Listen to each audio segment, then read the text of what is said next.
Welcome, everyone. I'm Sandra Bargman. A few years ago, I wrote and performed a solo show called The Edge of Every Day, which was an exploration of the rough edges and contradictions we all face and grapple with. The show hit a nerve, and the relevance of the topic would only grow over time, more than I could have foreseen. So, here we are. Real talk with real people, sharing stories and perspectives that spark provocative invitations to leap out of what's safe, on the edge of every day. Thanks for listening.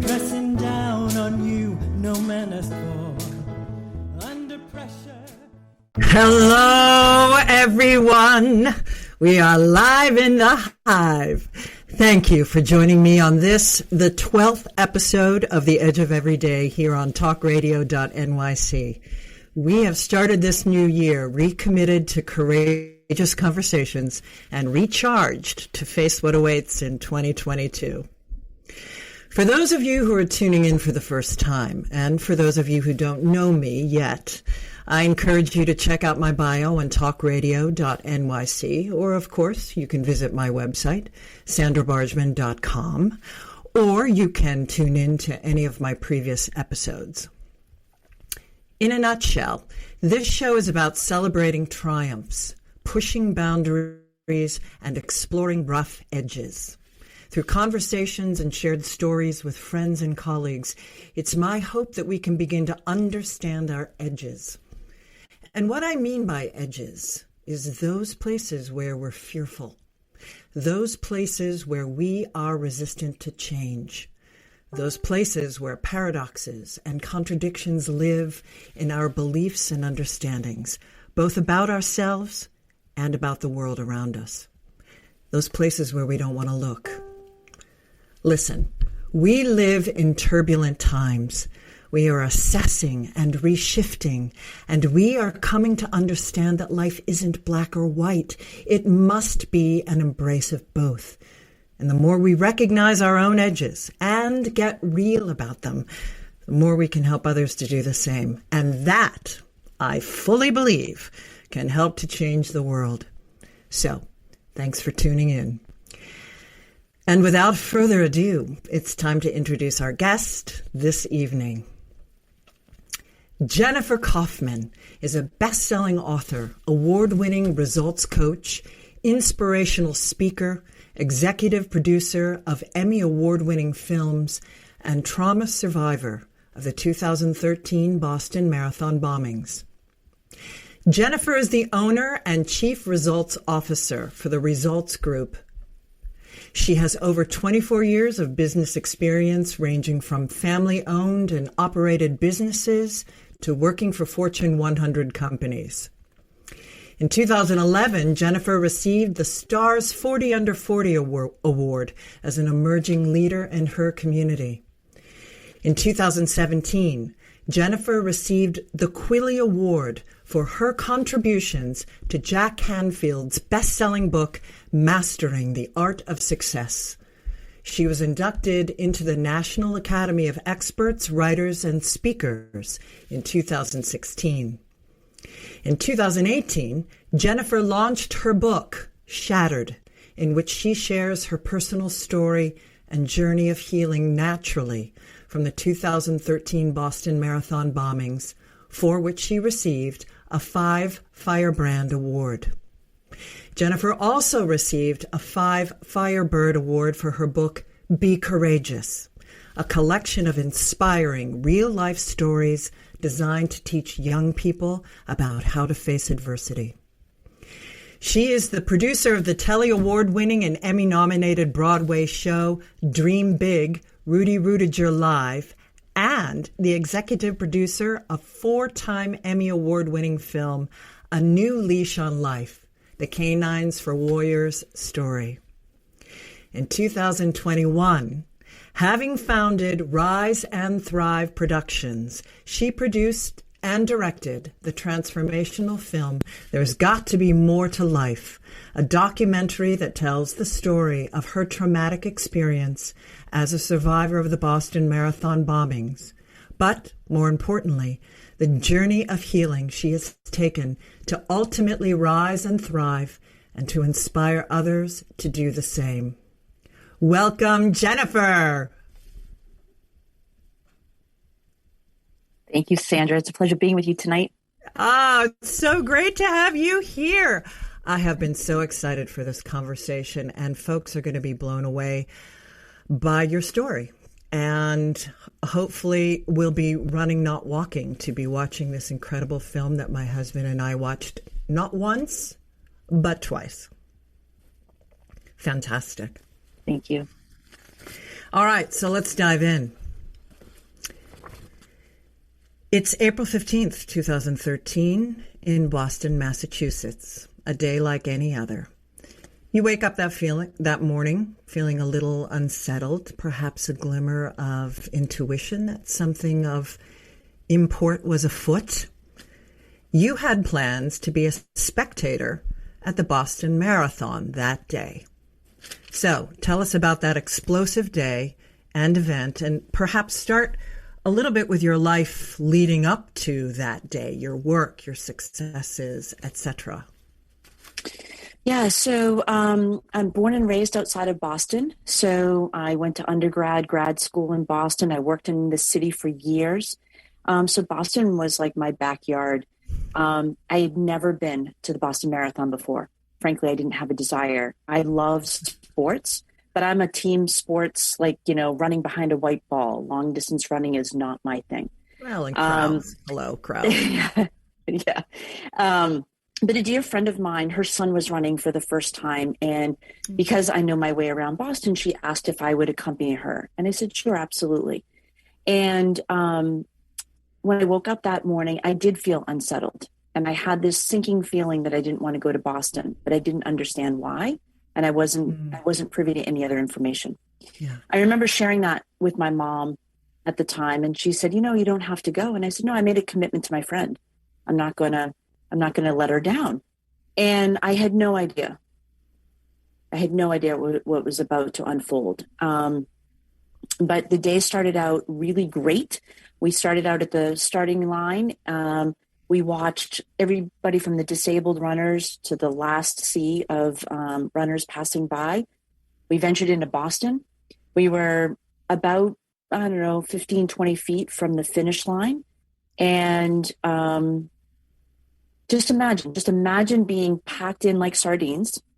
The crowd is electrified, right? Just happy-go-lucky, like announcers announcing, music in the background. And then out of nowhere, literally out of nowhere, the first of two explosions went off. And what is really surreal is that I distinctly remember that the crowd that was electrified and literally like screaming with cheer became silent for a moment. And I could hear the glass of the building behind me hitting the pavement. Oh my God. The announcer stopped announcing. Literally, time stopped. And then the rest is just, beyond what words can describe, to be honest.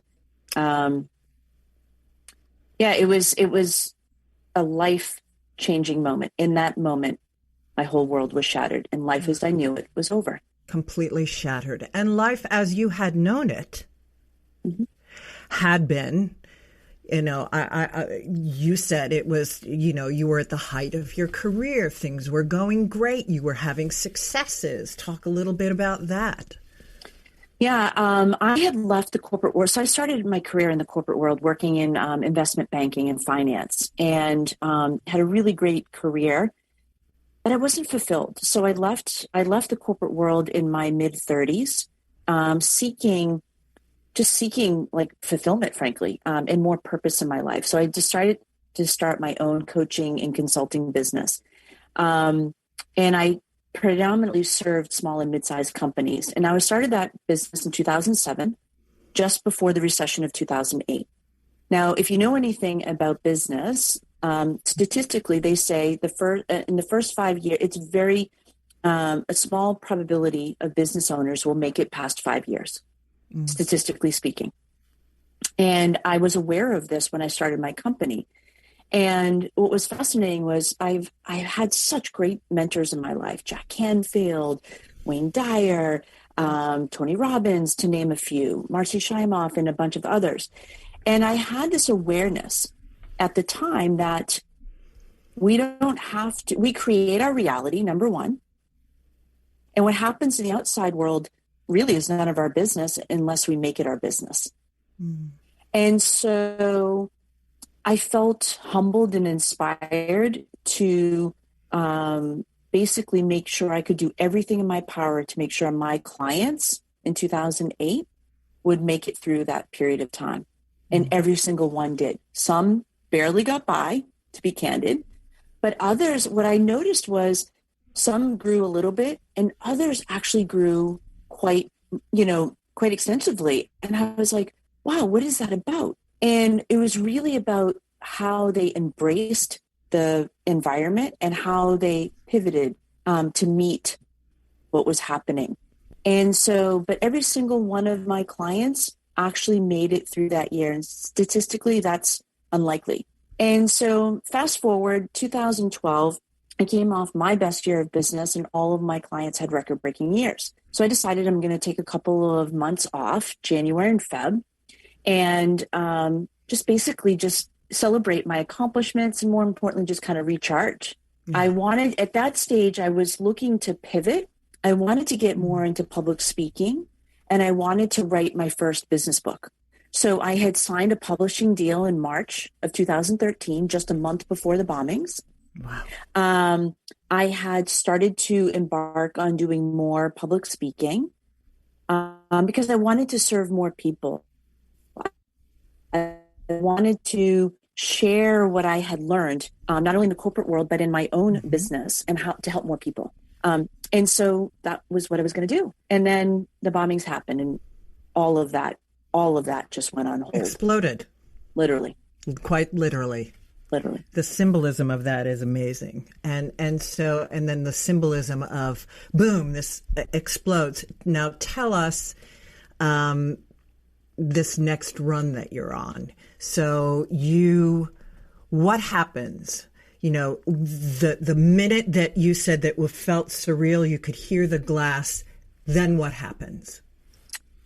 What happens next is the crowd just went into sheer screams for help. It was just complete pandemonium.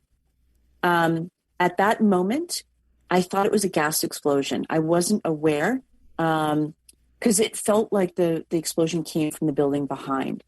Uh-huh. Now, everything slows down. In my mind, I would have said minutes had taken place, but in actuality, there was only 12 seconds from when the second bomb went off. Wow. Yeah. But something happens when we're in those types of experiences. It's just like literally everything slows down to, and I remember so much about that moment in time. And I witnessed and heard things that no human being should ever have to witness and experience. Mm-hmm. And I honestly, in the beginning, you're like, wait a minute, like you think you're in another reality, right? You're like, is this really happening to me? Yeah. Like, there's a combination of that happens, and then there's this like instincts like, okay, I got to get myself out of this situation. I got to get my friend and I out of this situation. I don't know how I'm going to do that, but you kick into gear. I wasn't aware that I was injured at that time. I was aware that I had excruciating ear pain, but I wasn't present of anything else. I was just like, adrenaline was pumping, and it was like, okay, we've got to find a way out of here. Right. Yes. And eventually, in the film you mentioned you didn't have any body breaks or such, but you incurred multiple internal injuries, etc., which we will talk about and how she came to deal with those when we come back after our first break with Jennifer Kauffman. Stay tuned on The Edge of Every Day. Are you a business owner? Do you want to be a business owner? Do you work with business owners? Hi, I'm Stephen Fry, your small and medium-sized business or SMB guy, and I'm the host of the new show, Always Friday. While I love to have fun on my show, we take those Friday feelings of freedom and clarity to discuss popular topics on the minds of SMBs today. Please join me and my various special guests on Friday at 11 a.m. on talkradio.nyc. Are you a conscious co-creator? Are you on a quest to raise your vibration and your consciousness? I'm Sam Leibowitz, your conscious consultant, and on my show, The Conscious Consultant Hour, Awakening Humanity, we will touch upon all these topics and more. Listen live at our new time on Thursdays at 12 noon Eastern Time. That's The Conscious Consultant Hour, Awakening Humanity, Thursdays 12 noon on talkradio.nyc.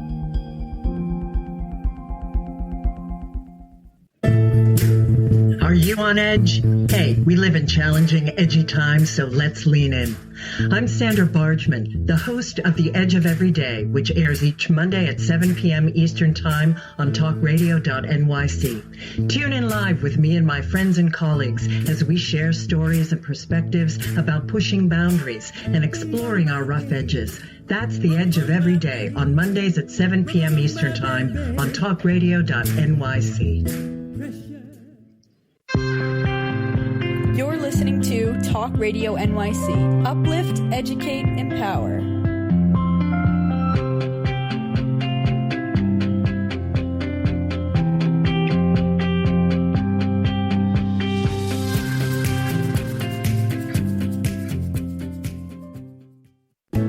Chipping around, kick my brain to the ground. These are the days it never rains, but it pours on the edge of every day. And we are back with Jennifer. So you get rushed to the ER.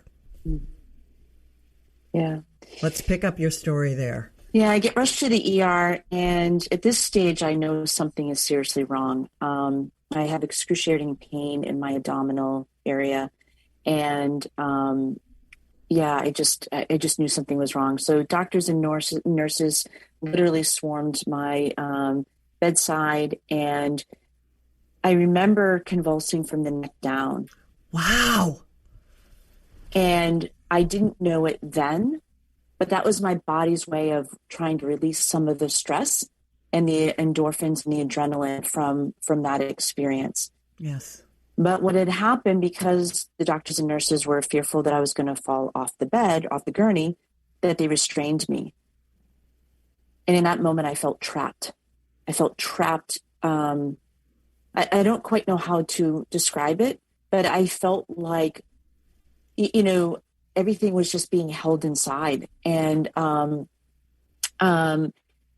that, coupled with a whole host of tests that they had done, just was an equally traumatic experience for me. Just imagine, you have this experience that no one ever prepares you for. And coming from New York and having lived through 9/11, you have a sense of this. Mm-hmm. It's different, but yet similar. Nobody plans for this. And for me, it was like life was flashing before my eyes. I didn't know if I was going to live to see the rest of the day. The doctors were very concerned. My heart rate was through the roof, and they thought I was going to have a heart attack. And all this stuff was just going on with my body. And I was struggling to make sense of it all. Mm. And at one moment, most of the doctors and nurses had left my bedside to go check on my test results. And there was a semblance of quiet.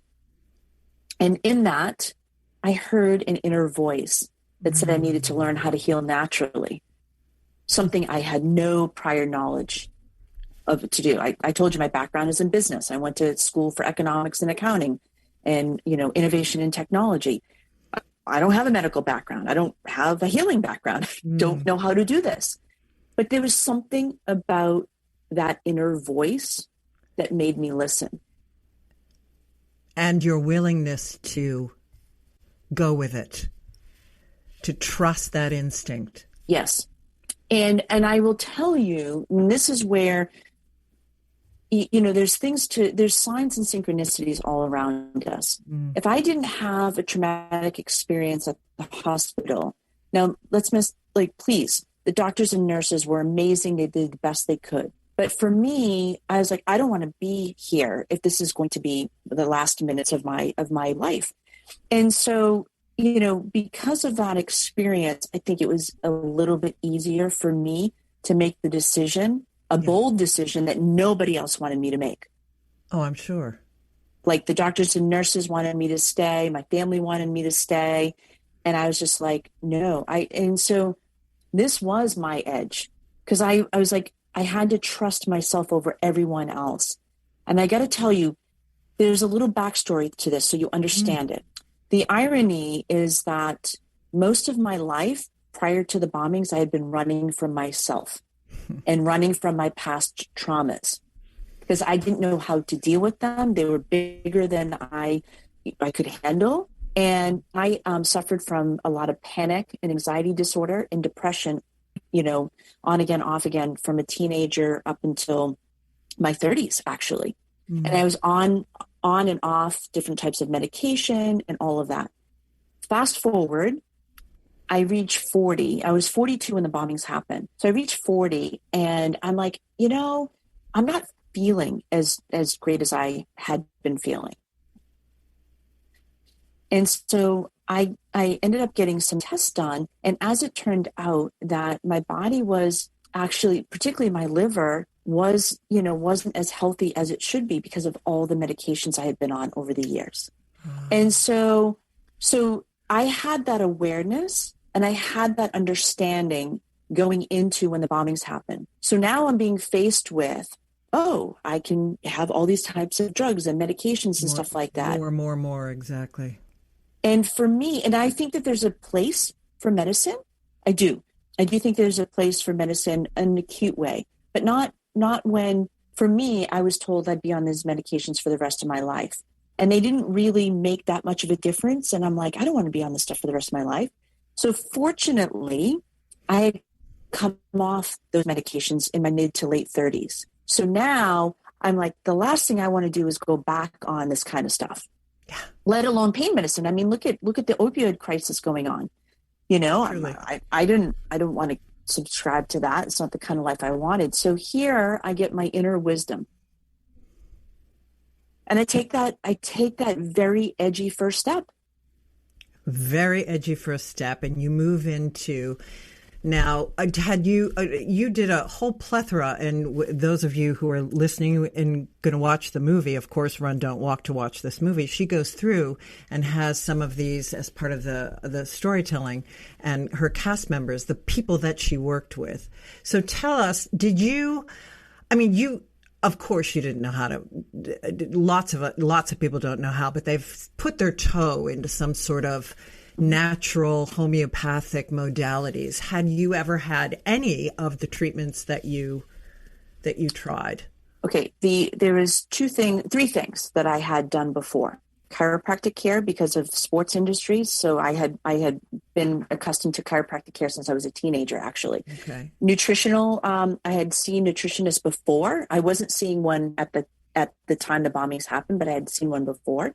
And traditional therapy, like, seeing a psychologist. Yeah. That was my extent of it. So to me, acupuncture was woo-woo before this happened.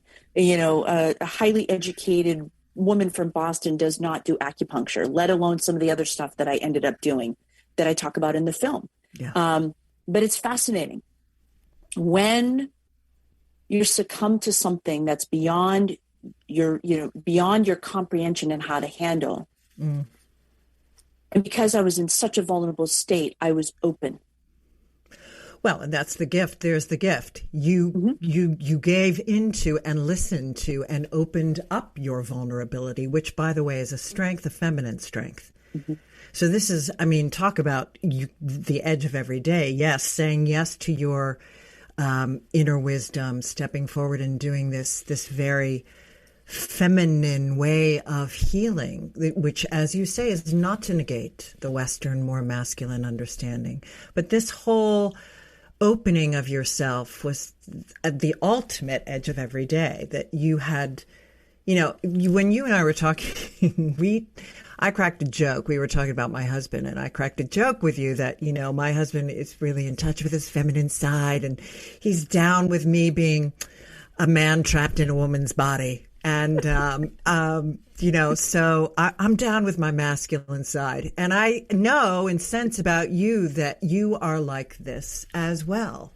And so, talk to me about that, the edge of that, moving through, of course, corporate world, I expect, masculine way, and then giving into this vulnerable sense of yourself, this intuitive sense of yourself, and having that just bust open on you.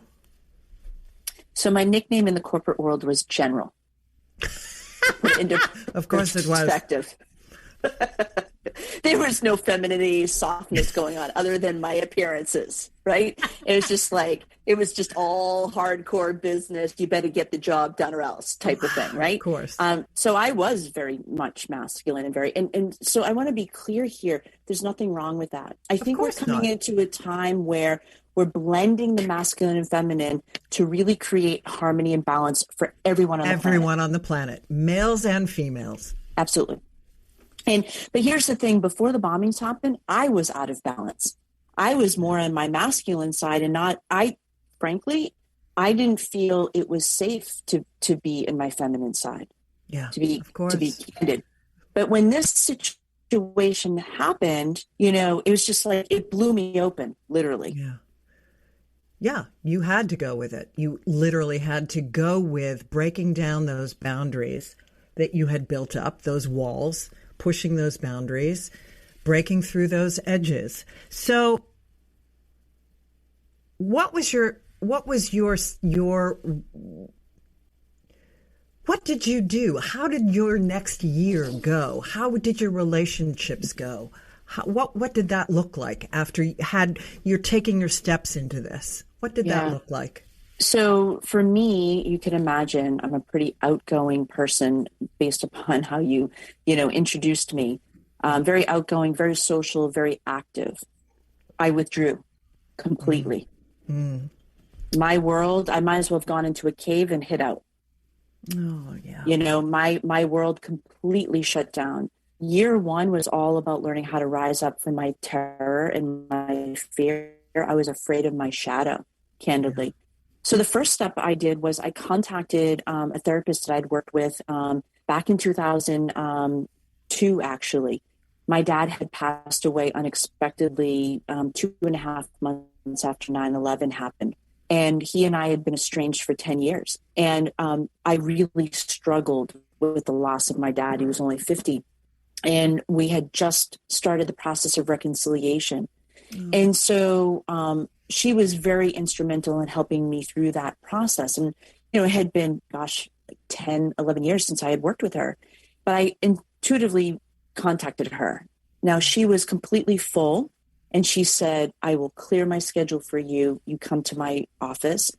And I was in her office within a matter of a couple of days. And that was the first step. Wow. Beautiful. So when we come back, we'll take a break now. When we come back, we'll move into your next year, your second year, and where I know that you spoke about rage, and that I think every woman can relate to. Everyone can, but certainly women. When we come back with our guest, stay tuned.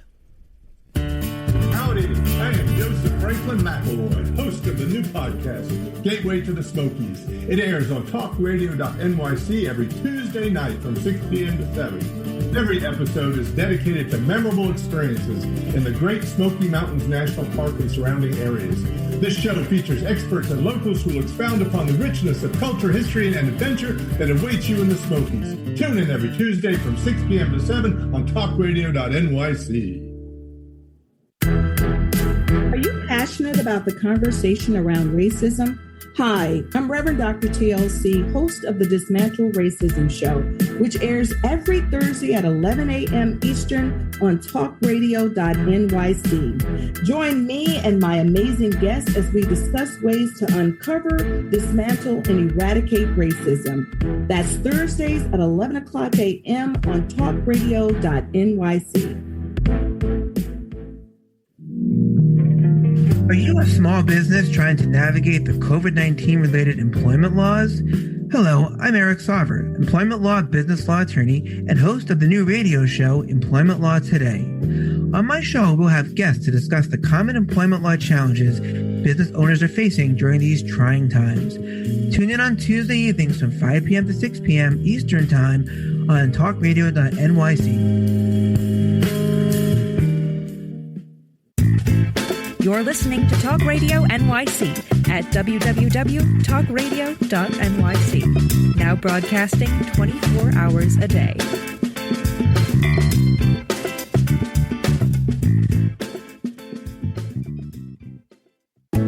Chipping around, kick my brain to the ground. These are the days it never rained, but it pours on the edge of every day. And we are back with our guest, Jennifer Kauffman, on the edge of every day. So I want to start this particular section before we dive in with a quote that I came across because Thich Nhat Hanh has passed away. And a lot of things have been floating around social media. And I saw this quote and I thought of you, Jennifer. And this, for those who don't know who Thich Nhat Hanh is, he is a much beloved Zen Buddhist master and teacher. And this was the quote: "Letting go gives us freedom, and freedom is the only condition for happiness. If in our heart we still cling to anything, anger, anxiety, or possessions, we cannot be free." And of course, that made me think of you and your quest for freedom and your dealing with anger. And I want to make sure that we get to your movie in the section. Of course, it's always the case. We can't get to everything that I have planned, all the questions I have for you. Your story is so rich and so full and so broad. And so that's why I'm at this moment going to remind everyone to run, not walk, to watch Jennifer's movie called There's totally spacing. Got to be more. There's got to be more. There's got to be more. There's got to be more to life. And you can find that at movies.influencer, influencer.me.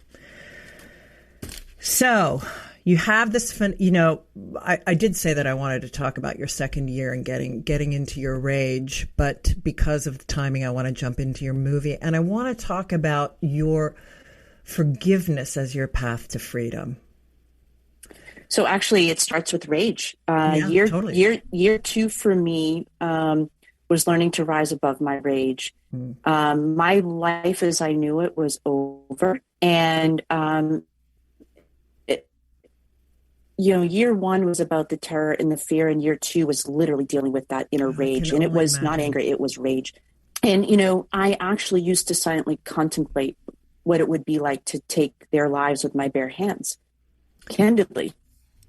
Wow. I can totally get that. I can totally. Because I thought that would be, but, I never would have thought that the person that I was before this happened would ever even come to think that. And that is my truth. Yeah, but that is the truth. Now, here's what happened. So I had made progress in year one physically. When I first was injured, I could barely walk for 5 months. And so I had made a lot of progress physically. In year two, what was happening as the rage would come up and it felt out of control. Like, it was just like, I never knew when the rage was going to come up. It could be just something, somebody actually, I'm from Boston. People cut each other off. We're used to it. We don't think anything of it. And this one particular day, I was leaving a survivors group meeting and a car just cut me off and I went into instant road rage. That's not something I would have done before. Wow. And I remember chasing this car. Fortunately, the car made the light. I did not. And when the light, when I was stopped there at the light, I was all of a sudden just in tears. Who is this person? Yeah. And I realized I had a terrorist that lived inside of me. And if I acted on my rage, it'd be no different than the two young men that I hated at that time. Yeah. So that was my edge. And I had to learn how to let that go. And people go, how on earth can you forgive the unforgivable? How on earth can you forgive two men that destroyed and shattered your life? Well, you want to know what? It is the only way to set yourself free. It's not about them. The only way. The most difficult spiritual concept, but the only way. It is the only way. And I wrestled with it. It was not an easy decision for me. But when I decided to do it, and I spoke the words out loud in court, reading my victim impact statement, something profound happened that I never in a million years could have imagined. But after I spoke those words and I shared a brief moment of eye contact with the surviving young man who placed one of the bombs that day. Wow. I had this overwhelming amount of peace come over me. And for the first time in nearly 2 years, I had compassion for that young man and his brother. That was not present before. And that over time, that compassion led to curiosity to understand who does this? Who does this? And I learned that they grew up in a war-torn country, that bombs were, they were laden with bombs growing up. I don't know what that's like. I can't even imagine what that's like. Yeah. But they were acting out on their rage, and they were acting out on their trauma that was unresolved. And I think the point here is every person on the planet has experienced trauma, everyone. We just have different forms of it. Yeah. So it's not about comparing, who's got, that's not what this is about. But we owe it to ourselves, to the youth that are coming, that are going to be our emerging leaders. Indeed. We owe it to ourselves to rise up from our trauma and to learn and to remember that we all have the ability to thrive. So I went from barely surviving to thriving. The whole reason why I did this film was to save someone else's life and to make their journey easier, because mine was hell and it was long. And I now understand, looking back, there's things that I could have done to shorten it. I didn't know that then, right? But if I can share my wisdom and my insight to help someone else find their path of rising and thriving, then that's why I did this. And this has become my life mission and my life purpose. And and honestly, I am the most fulfilled I've ever felt in my life. So here's the thing. What if our messes become our messages and are the very thing that put us on our path to fulfill our Dhamma and our purpose? Absolutely. Absolutely. Well, this is the great moment for you to say your shocking, glorious question is, what if? What if trauma is a gift? Shocking and true. Absolutely true. Human beings have a propensity for needing a 2x4 of some nature, life to explode, to kind of come around. But hopefully we're moving out of that phase. Yeah, I would say this. I feel like if we pay attention, we get taps on the shoulders. We don't listen to that, we get the 2x4. I had to get the Mack truck because I wasn't listening. Well, I think most people are like you, but I love this notion of your making the movie, wanting to tell your story, but not live in your story. So tell me about making this movie. What was that like for you? What was the spark that made you want to make this film, and what was it like to recreate it? I mean, to relive it. Well, I actually didn't relive it. That's the key. Well, even revisiting it might have felt like you were reliving it. Yeah. But go ahead. Sorry. Yeah. So, again, my intuition, it was July of 2019. I was meditating and my intuition just said that I needed to create a film about my story. And I was like, I have no idea how to do that. Again, I have no idea how to do that. I didn't go to film school. I didn't have a film company. Yes, I had produced 2 films at that time, which actually means I invested money to bring films to life that had a mission and a purpose. Yes. Right? I wasn't involved in any of the production. No.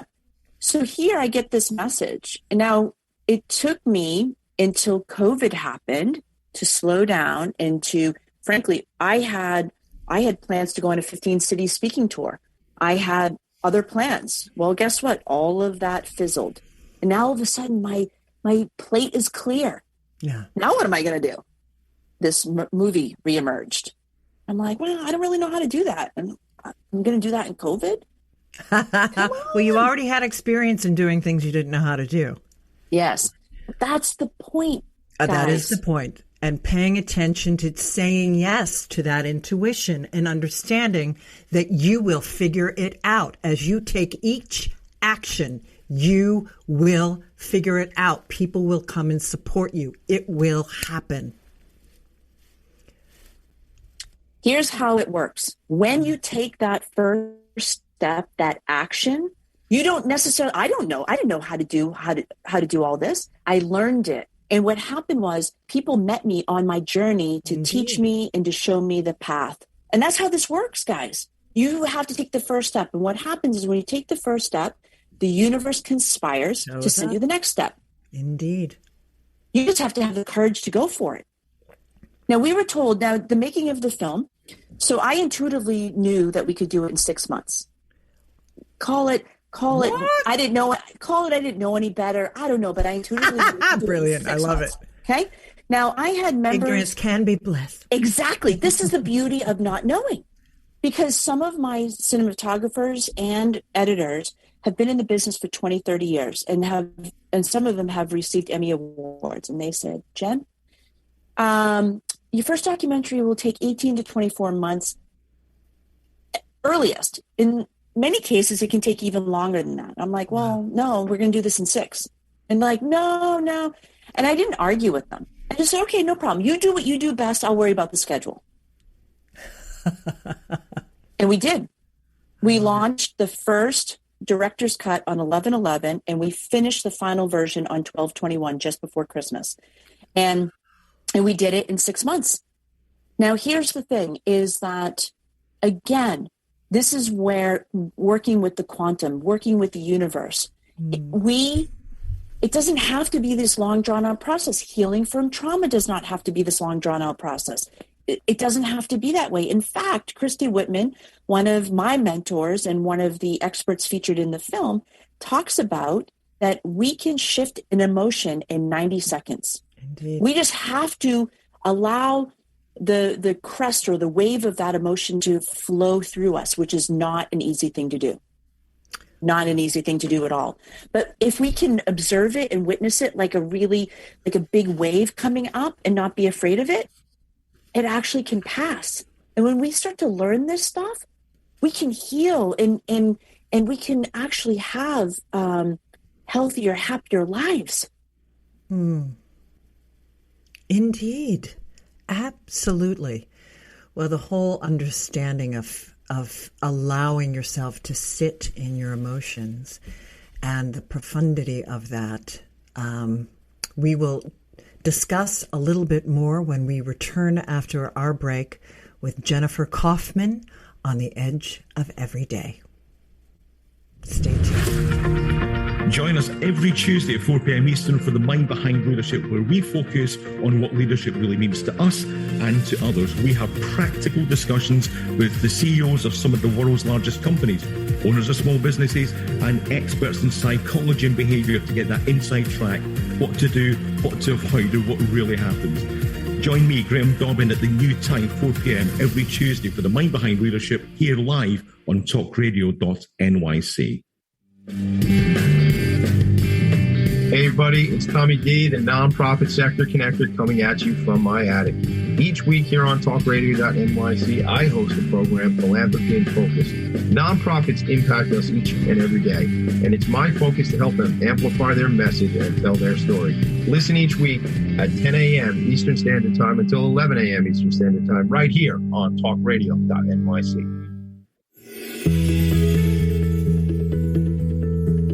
Calling all pet lovers.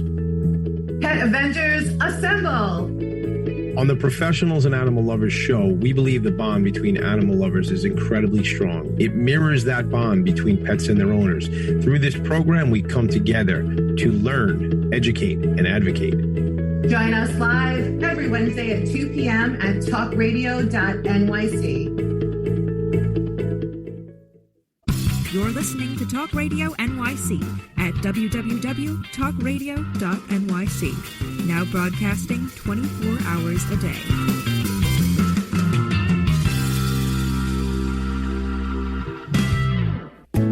Chipping around, kick my brain to the ground. These are the days it never rained, but it pours on the edge of every day. And we are back with Jennifer Kauffman on the edge of every day. So in our conversation interview, you shared with me that you are a numbers gal, that life can speak to you in numbers. And you and I, absolutely, that happens for both of us. And I also am somebody who clues in on words. As a wordsmith, words also show up in my life. And over the course of January, the word interconnected has come up over and over and over in so many conversations. So I want to just ask you, if I say, tell me how this experience has taught you about interconnectedness, how would you answer that? Please share with us.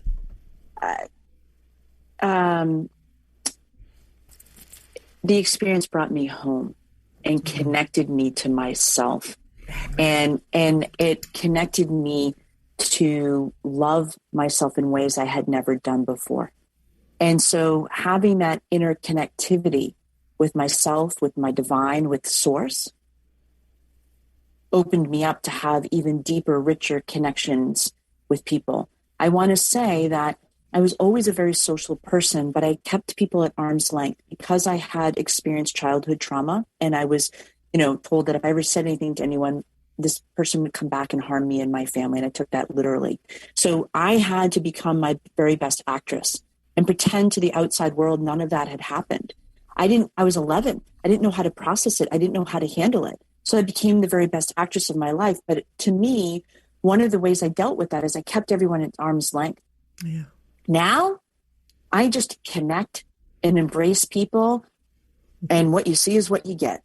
I'll share with you the parts of myself that, I've made mistakes and whatever. I'm a human being, but I'm not ashamed of that anymore.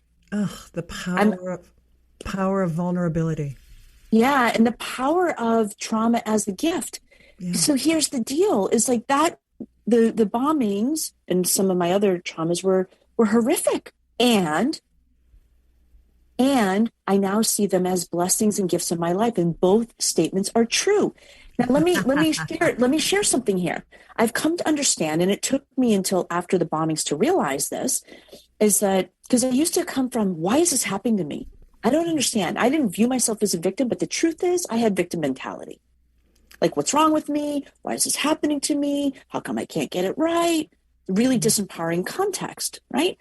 So because I was in solitude for nearly 2 years, for the most part, aside from going to and from practitioners and doctors, I was pretty much isolated on purpose. And I got really curious. What if this were happening for me rather than to me? And when I started to ask myself those questions, it led me down a different path, and a more empowering path. And it helped me understand that, wait a minute, what if trauma is a gift? What if trauma is like the manure that you put on a seed to make it grow and blossom? Wonderful. It's smelly, it's stinky, it's yucky. But if we embrace it and we learn from it and we understand that it's designed to get us to wake up, yeah, and to pivot and to go and embark on whatever our soul is nudging us to do, whatever that is, big or small. But you got to have the courage to go take that leap of faith. I promise the net doesn't appear until you take that step. Yeah.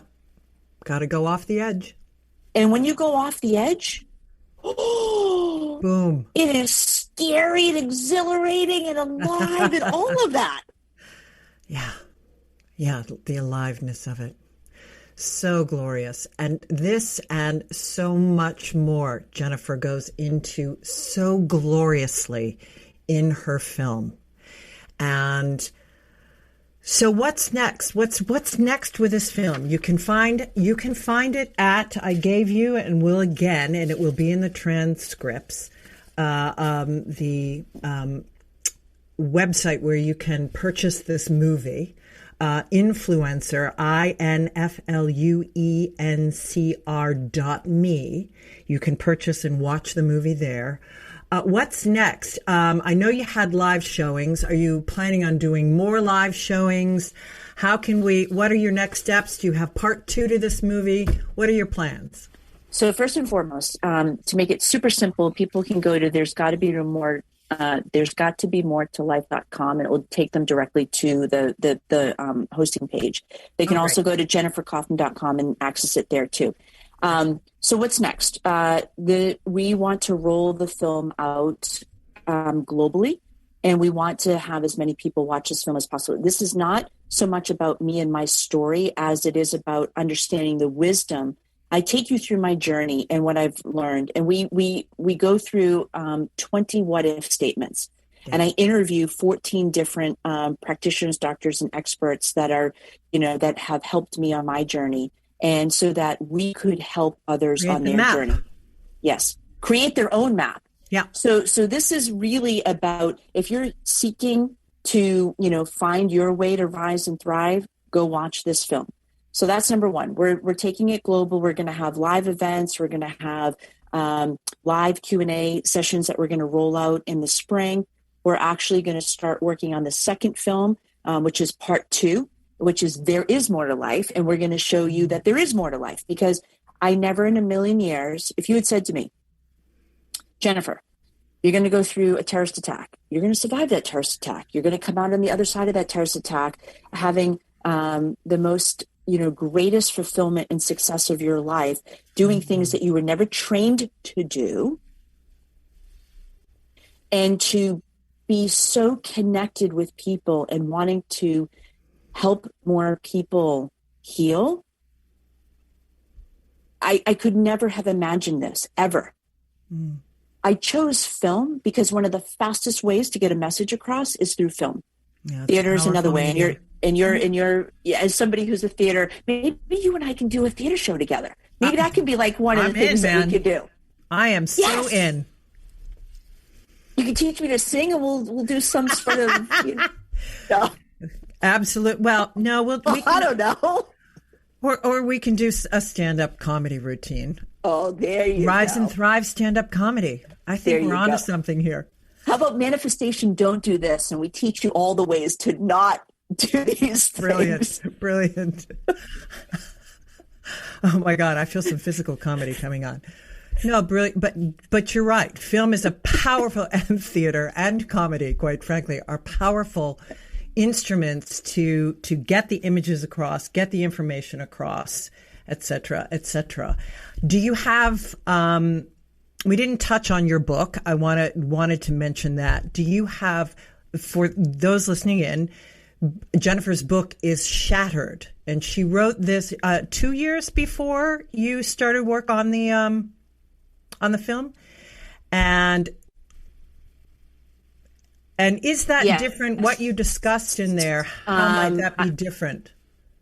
I go a little bit deeper in the film. So the film is based on the book, on my book Shattered. Now, I want people to understand, Shattered and There's Got to Be More to Life may seem like dark. They're actually very inspirational pieces, because I wanted to take people to understand that you can be shattered and broken. Hey, listen, totally. This is the edge of every day. If you cannot get to your darkness, you will not get to your light. Period. You have to go in there, as you've said, feel those feelings, unearth all of those edges and all of those places you don't want to see, and embrace them and bring them in. And so they're not running you unconsciously. And then you can start making choices for the light, for the healing, for motivation, for inspiration for others, etc., etc. And that's the path. That is the path.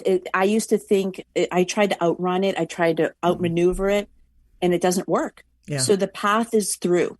Yeah. And what's on the other side is bliss-tabulous. I love that. That's a great word. That's fabulous. So read the book first, then get the movie, and then be ready for, what was that? Bliss-tabulous. There is more to life. There is more to life. Which is... There is more to life. Which will come out this summer. Of course. Oh my gosh. And you can see in my lovely little room that in my background, I've talked to you about my salon space here in the Catskills, where there will be a showing of this movie, potentially even a comedy routine. Certainly a Q&A afterwards. Absolutely. But we've just got a few more minutes left, so I want to make sure that everyone knows where to find you. Again, all of your books, your inspiration, your movie, all the information about the incredible work that you are doing on the planet today. It's Jennifer Kauffman with 2Fs.com. And I guess you said that there's another website that they can go to. Well, you can go to the movie directly at there'sgottobemore2life.com. Two things I want to quickly share. Those that purchase the film, they'll get a free ebook on thriving, which is going to be a basis of a course that we're going to do later in the year. And for everybody that makes a purchase of the film, $2 is going to go back to save veterans' lives, because we want to save more people's lives.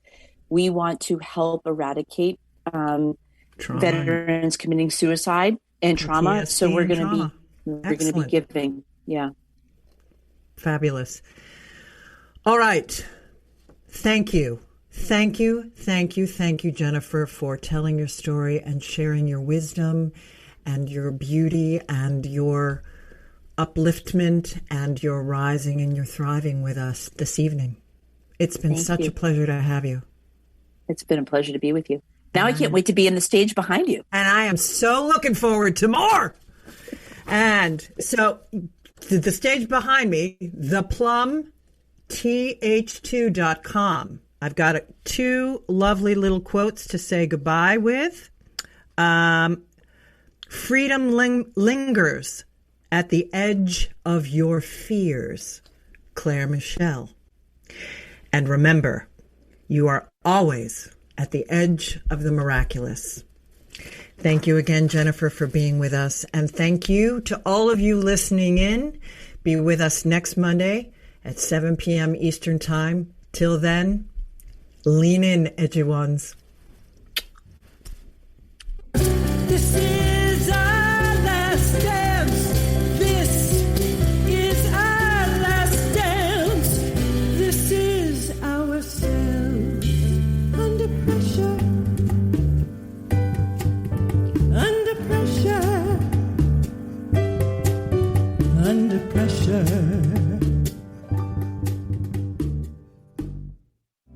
You're listening to Talk Radio NYC.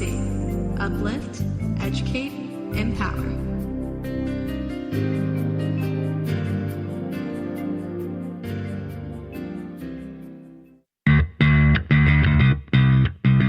Are you a business owner? Do you want to be a business owner? Do you work with business owners? Hi, I'm Stephen Fry, your small and medium-sized business or SMB guy, and I'm the host of the new show, Always Friday. While I love to have fun on my show, we take those Friday feelings of freedom and clarity to discuss popular topics on the minds of SMBs today. Please join me and my various special guests on Friday at 11 a.m. on talkradio.nyc. Are you on edge? Hey, we live in challenging, edgy times, so let's lean in. I'm Sandra Bargman, the host of The Edge of Every Day, which airs each Monday at 7 p.m. Eastern Time on talkradio.nyc. Tune in live with me and my friends and colleagues as we share stories and perspectives about pushing boundaries and exploring our rough edges. That's The Edge of Every Day on Mondays at 7 p.m. Eastern Time on talkradio.nyc. Do you feel uninformed about menopause and how it impacts on your life? Hi, I'm Pat Duckworth, women's health strategist and host of the Hot Women Rock radio show, empowering women leaders at menopause. Join me every Thursday at 10 a.m. Eastern Time, 3 p.m. UK time on talkradio.nyc for interviews with inspirational women who will share their top tips to rock your world. In a post-COVID world, you may have many unanswered questions regarding your health. Are you looking to live a healthier lifestyle? Do you have a desire to learn more about mental health and enhance your quality of life? Or do you just want to participate in self-understanding and awareness? I'm Frank R. Harrison, host of Frank About Health, and each Thursday, I will tackle these questions and work to enlighten you. Tune in every Thursday at 5 p.m. on talkradio.nyc, and I will be frank about health to advocate for all of us.